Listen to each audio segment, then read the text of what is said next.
ಎಲ್ಲರಿಗೂ ನಮಸ್ಕಾರ. ಸರಸ್ವತಿ ಸರಳ ಅಡುಗೆಗೆ ಸ್ವಾಗತ. ಬರ್ರಿ ಇವತ್ತಿನ ವಿಡಿಯೋದೊಳಗೆ ಹೀರೆಕಾಯಿ ಉಪಯೋಗ ಮಾಡಿಕೊಂಡು ನಾವು ಚಟ್ನಿ ಹೆಂಗೆ ಮಾಡೋದು ಮೊದಲು ನೋಡೋಣ. ಮತ್ತು ಸಿಪ್ಪಿಲೂ ಮಾಡ್ಬೋದು, ಹಿಂಗೆ ಹೀರೆಕಾಯಿಲೂ ಮಾಡಿಕೊಂಡ್ರೆ ಚಟ್ನಿ ಭಾಳ ರುಚಿ ಆಗ್ತದೆ. ಮತ್ತು ಊಟದ ಜೊತೆ ಏನದ ಇದು ಅನ್ನ, ಭಕ್ರಿ, ಚಪಾತಿ, ದೋಸೆ, ಇಡ್ಲಿ ಎಲ್ಲದಕ್ಕೂ ಇದನ್ನು ಹಚ್ಕೊಂಡು ಊಟ ಮಾಡ್ಬೋದು. ಮತ್ತು ಮಾಡಲಿಕ್ಕೂ ಅಗ್ದಿ ಸರಳದ. ಹೆಂಗೆ ಮಾಡಿದೆ, ಏನೇನು ಸಾಮಾನು ಬೇಕೆಂಬುದನ್ನು ಈ ವಿಡಿಯೋದೊಳಗೆ ಈಗ ನೋಡ್ಕೊಂಬರೋಣ ಅಂತ. ಇಲ್ಲಿ ನೋಡಿರಿ, ಹೀರೆಕಾಯಿ ಚಟ್ನಿ ಮಾಡ್ಲಿಕ್ಕೆ ನಾನಿಲ್ಲಿ 1/4 kg ಅಷ್ಟು ಹೀರೆಕಾಯಿ ತೊಗೊಂಡಿನಿ. ಈಗ ಇದ್ರ ಮೇಲದ ಸಿಪ್ಪಿ ತೊಗೊಂಡು ಸ್ವಚ್ಛ ತೊಳ್ಕೊಂಡಿನಿ. ಮೊದಲು ಸಿಪ್ಪಿ ಏನದ ಸ್ವಲ್ಪ ತೊಗೊಂಡು, ಅಂದರೆ ಹೀರೆಕಾಯ್ದ ಮಾಡ್ಲಿಕ್ಕೆ ನಾವು ಸಿಪ್ಪಿದೆಲ್ಲ, ಹೀಗಾಗಿ ಸ್ವಲ್ಪ ತೊಗೊಂಡಿದ್ದನ್ನು ತೊಗೊಂಡು ಆಮೇಲೆ ಹಚ್ಕೋಣ ಅಂತ. ಇದೇನದ ಹಿಂಗೆ ಇಷ್ಟು ಲೈಟಾಗಿ ಹಿಂಗೆ ತೊಗೊಂಡ್ರೆ ಸಾಕಾಗ್ತದೆ.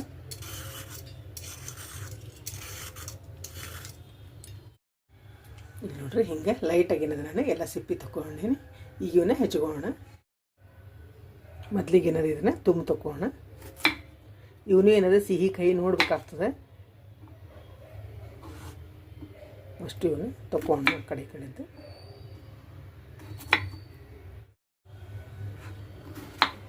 ಒಂದ್ರೊಳಗೆ 2 ಭಾಗ ಮಾಡಿ ಸಣ್ಣ ಸಣ್ಣ ಹೋಳು ಮಾಡ್ಕೊಂಡು ಅಂದ್ರೆ ತಾಳ್ಸ್ಕೋಬೇಕಾಗ್ತದೆ. ಇವನು ಸ್ವಲ್ಪ ದೊಡ್ಡ ಇದ್ರೂ ನಡೀತದೆ, ಭಾಳ ಸಣ್ಣ ಅಂತೇನಿಲ್ಲ.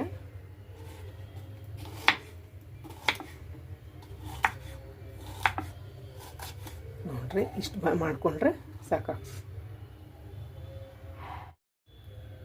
ನೋಡ್ರಿ, ಇವನ್ನೆಲ್ಲ ಏನದ ಹಿಂಗೆ ಹೋಳು ಹಚ್ಕೊಂಬಂದಿನಿ. ಇಲ್ಲೇ ಗ್ಯಾಸ್ ಹೊತ್ತಿಸಿ ಬಾಣಲೆ ಇಟ್ಕೊಂಡಿನಿ. ಈಗ ಇದಕ್ಕೇನದ ಎಣ್ಣೆ ಹಾಕೋಣ. 2 ಚಮಚದಷ್ಟು ಎಣ್ಣೆ ಹಾಕ್ಕೊಂಡ್ರೆ ಸಾಕಾಗ್ತದೆ.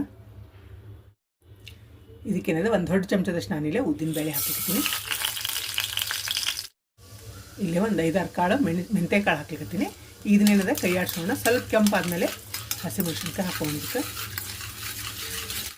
ಈಗ ನೋಡ್ರಿ, ಉದ್ದಿನ ಬೇಳೆ ಕೆಂಪಾಗ್ಯಾವ. ನಾನಿಲ್ಲೇ 4 ಹಸಿಮೆಣಸಿನ್ಕಾಯಿನ ಹಾಕ್ಲಿಕ್ಕತ್ತೀನಿ. ಇದಕ್ಕೆ ಇಲ್ಲೇ ಮೆಣಸಿನ್ಕಾಯಿ ತಾಳ್ಯಾವು ಹೆಚ್ಕೊಂಡಂತ ಹೀರೆಕಾಯಿ ಹಾಕ್ಲಿಕ್ಕತ್ತೀನಿ.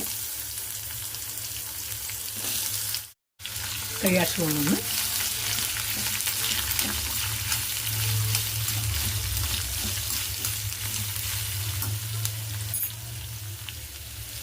ಇನ್ನು ಮ್ಯಾಲೆ ಮುಚ್ಚಿ 1-2 ನಿಮಿಷ ಬೇಯಿಸ್ಕೋಣ.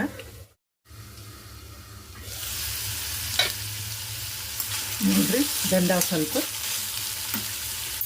ಇದಕ್ಕೆ ನಾನು 1-2 ತೊಳೆಯಷ್ಟು ಹುಣಸೆ ಹಣ್ಣು ಹಾಕ್ಲಿಕ್ಕತ್ತೀನಿ. ಇದೇನಿದೆ ಇದ್ರ ಸ್ವಲ್ಪ ಹುರ್ಕೋಣ. ಇಲ್ಲ ನಾನು ಕೊತ್ತಂಬರಿದು ಕಡ್ಡಿ ಹಾಕ್ಲಿಕ್ಕತ್ತೀನಿ. ಎಳೆ ಕಡ್ಡದ ಕೊತ್ತಂಬರಿ ಹಾಸ್ಕೊಂಡಿದ್ದೇನು ಕೆಳಗೆ ಬರ್ತಲ್ಲ, ಕಡ್ಡಿನ ಇದಕ್ಕೆ ಹಾಕ್ಲಿಕ್ಕತ್ತೀನಿ. ಇದ್ರ ಜೊತೆ ಇದೇನದ ಸ್ವಲ್ಪ ಬೇಯ್ಲಿ. ಇದನ್ನೇನದ ಕೈ ಹಾಸ್ಕೊಂಡು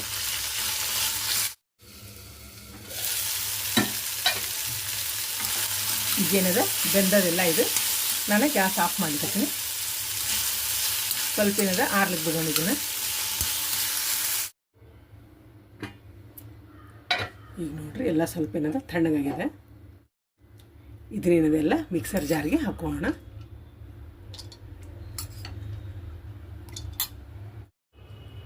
ಇಲ್ಲೇನದ ಎಲ್ಲನೂ ಜಾರಿಗೆ ಹಾಕ್ಕೊಂಡು ನಾನು ಈಗ ಇದಕ್ಕೆ ಉಪ್ಪು ಹಾಕೋಣ. ಇದು ನೋಡ್ರಿ, ರುಚಿಗೆ ತಕ್ಕಷ್ಟಿಲ್ಲೇ ಉಪ್ಪು ಹಾಕೊಳ್ಕತ್ತೀನಿ. ಸ್ವಲ್ಪ ಬೆಲ್ಲ ಹಾಕ್ಕೊಳ್ತೀನಿ.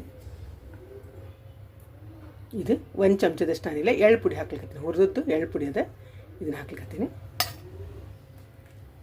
ಈಗ ಇದನ್ನೇನದ ನೀರು ಹಾಕ್ಲಾರ್ದಂಗೆ ಏನದ ಇದನ್ನ ರುಬ್ಕೊಂಬರ್ತೀನಿ.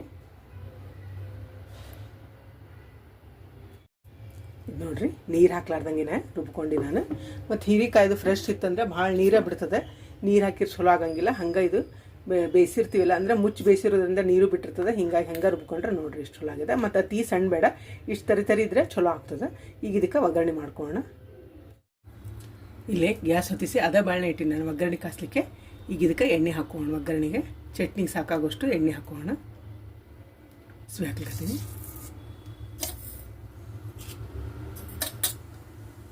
ಅರಿಶಿನ ಪುಡಿ ಹಾಕೋಣ. ಹಿಂಗೆ ಹಾಕೋಣ.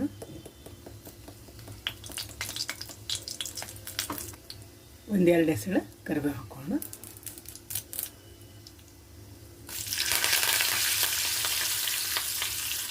ಈಗ ನಾನು ಗ್ಯಾಸ್ ಆಫ್ ಮಾಡ್ಲಿಕ್ಕತ್ತೀನಿ. ಇದೇನು ಚಟ್ನಿ ಮಾಡ್ಕೊಂಡಿರ್ತೀವಿ ಅದನ್ನ ಹಾಕೋಣ.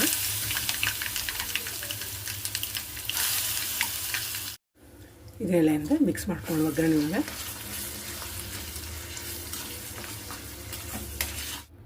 ನೋಡಿರಲ್ಲ ಹೀರೆಕಾಯಿ ಚಟ್ನಿ ಮಾಡೋದು ಎಷ್ಟು ಈಜಿ ಅದ. ತಿನ್ಲಿಕ್ಕಂತೂ ಭಾಳ ಅಂದ್ರೆ ಭಾಳ ರುಚಿ ಇರ್ತದೆ. ಇದು ಅನ್ನ ಚಪಾತಿ ಜೋಳದ ಭಕ್ರಿಗಂತೂ ಭಾಳ ಟೇಸ್ಟ್ ಆಗ್ತದೆ. ಮತ್ತು ಇಡ್ಲಿ ದೋಸೆ ಸದ್ಯಕ್ಕೆ ನೀವು ಇದನ್ನ ಹಚ್ಕೊಂಡು ತಿನ್ಬೋದು ನೋಡಿರಿ. 1-2 ದಿವಸ ಹೊರಗೆ ಇಟ್ಕೊಂಡು ತಿನ್ಬೋದು, ಭಾಳ ದಿವಸ ತಡೆಯಂಗಿಲ್ಲ. ಯಾಕಂದ್ರೆ ಇದು ಹೀರೆಕಾಯಿ ಇರ್ತದಲ್ಲ, ಮತ್ತು ಫ್ರಿಜ್ನಾಗ ಇಟ್ಟರು ಅಷ್ಟು ಸರಿ ಅನ್ಸಂಗಿಲ್ಲ. ಹೊರಗೆ ನೀವು 2 ದಿವಸ ಇಟ್ಕೊಂಡು ಆರಾಮ್ ತಿನ್ಬೋದು ಇದನ್ನು. ನೋಡಿರಿ ನಿಮ್ಮ ನೀವು ಒಮ್ಮೆ ತಪ್ಪದೆ ಟ್ರೈ ಮಾಡಿರಿ. ಈ ವಿಡಿಯೋ ನಿಮಗೆಲ್ಲ ಇಷ್ಟ ಆಗಿದೆ ಅಂದ್ಕೊಂಡಿನಿ.